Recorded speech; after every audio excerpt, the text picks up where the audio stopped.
Let me tell you something. If you told me a year ago, I'd be sitting in a courtroom with a whole town's worth of eyes burning holes in my back, waiting to see if 96 families were about to lose their homes, or if I was about to lose my mind, I'd have laughed in your face.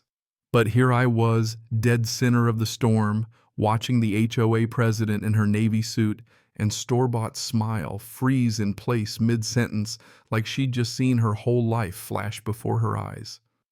Her lawyers started panicking in hushed voices, the judge's eyes narrowed, and everyone turned to me, the quiet landowner who'd barely spoken for weeks. I stood up slow and steady and set a thick brown envelope right on the judge's bench. You ever hear the sound of the world turning upside down? That's what the rip of that seal sounded like. Inside was the deed. The real original deed proving every one of those houses, every manicured yard, every picket fence stood on land that belonged to me. You could feel the oxygen leave the room when the judge started reading it out loud. HOA board faces drained white. A pin clattered to the floor, and you could practically hear hearts thumping. I kept my voice even. Your Honor, I let them build because I wanted them to learn what greed costs when it runs into patience and the truth. I watched the ripple run through the crowd. The judge, cool as ice, raised her hand when the HOA lawyer tried to argue. Enough, she said. I've seen enough. And just when the president, Karen, yeah, of course, her name's Karen, realized her world was coming apart, the bailiff handed the judge a satellite map. It showed every single lot, every one of the 96 homes built right across my boundary line. The judge just stared at her. So you built all these homes on land that doesn't belong to you. That's when chaos started. One board member fainted, no joke. Karen's hand shot out to steady herself as her voice went brittle. This can't be happening. But it was. And it was all her doing, the same woman who'd laughed in my face 4 years ago when I warned her, who sent me threats and fines and letters telling me I was trespassing on my own soil. That's where it all started. 4 years back, I bought this ragged piece of farmland on the edge of town, a creek, some old oaks, peace and quiet, nothing fancy, just mine. I'd drive out on weekends, fix up the barn, watch deer at dawn, just soaking up the kind of silence that makes you feel human again. Then one day there's this billboard, big, shiny, bold, coming soon, Lakeside Meadows, a luxury HOA community. At first I thought it was just next door. But the bulldozers weren't staying next door. They were chewing up my land, my fence post gone, my no trespassing signs yanked my oaks, bulldozed dust, swirling construction trucks rumbling right across the ground my grandfather worked. I flag down a foreman. He points me to the lady in the pink jacket, barking orders like a general.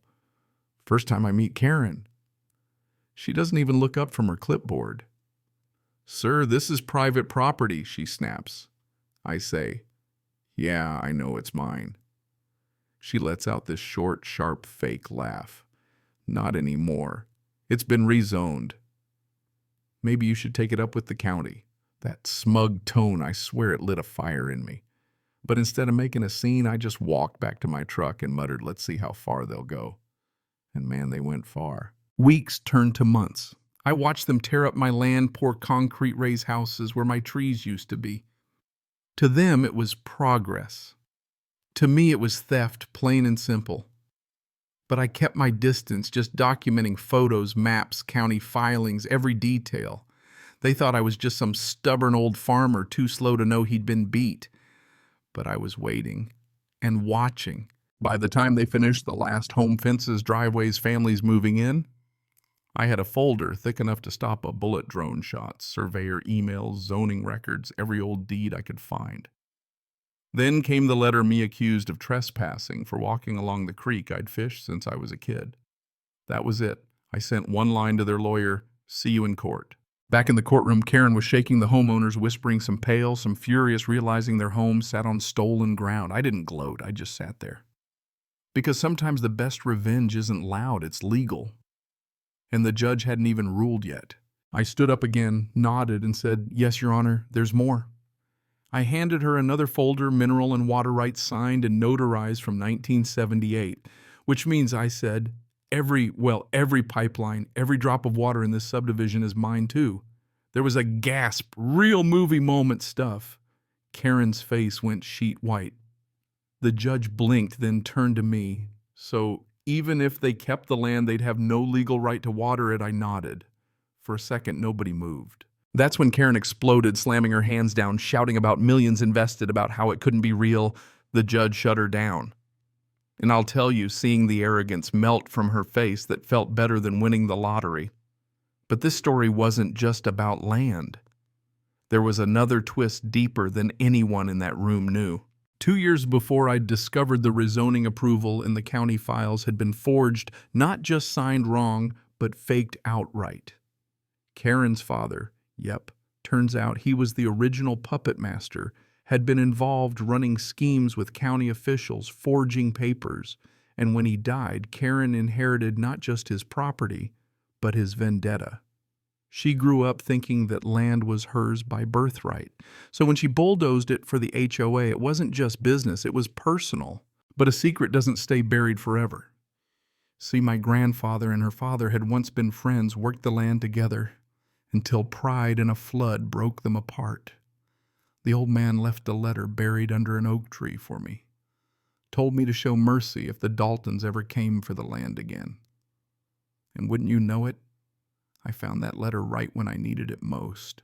Fast forward, there's a confidential folder in Karen's hand, panic in her eyes. We open it together. Turns out the HOA wasn't just covering up land theft, they'd built the whole development to hide an old chemical waste tunnel, a toxic vein running under the man-made lake, poisoning everything above. Her father, the pillar of the community, took hush money for decades, funneled it through the HOA. That's why they fought so hard to keep me quiet. We went straight to the state attorney, laid everything on the table, federal EPA grand jury, the works. That night, someone torched my barn trying to erase the evidence. Karen got kidnapped. Yes, actually kidnapped by her father's old business partners. We barely made it out. But we did, because sometimes the truth fights back. In the end, federal marshals, EPA, the whole circus arrived. They drilled into the lake. Out came black sludge poison, plain and simple. The town watched as the people who tried to bury the truth were arrested right there on the poisoned ground they called paradise. And Karen, she stood beside me, her red scarf fluttering in the breeze. No more fake confidence, just relief that it was finally over. The judge restored the land to me, made sure the HOA was dissolved, the homeowners given a real voice, no more secrets, no more lies. But it wasn't victory I felt.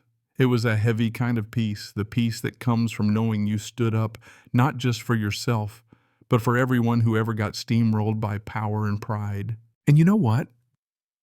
As the sun rose over that drain-broken lake, I finally understood. Land doesn't just hold our stories, it holds our mistakes, our pride, and our chance to do better next time. So tell me, if you were in my boots, would you have shown mercy or gone for the jugular? Where are you watching from? Drop your city and your thoughts below. And if you've ever tangled with an HOA or had to fight for what's right, I want to hear your story. Because justice only works when we all speak up.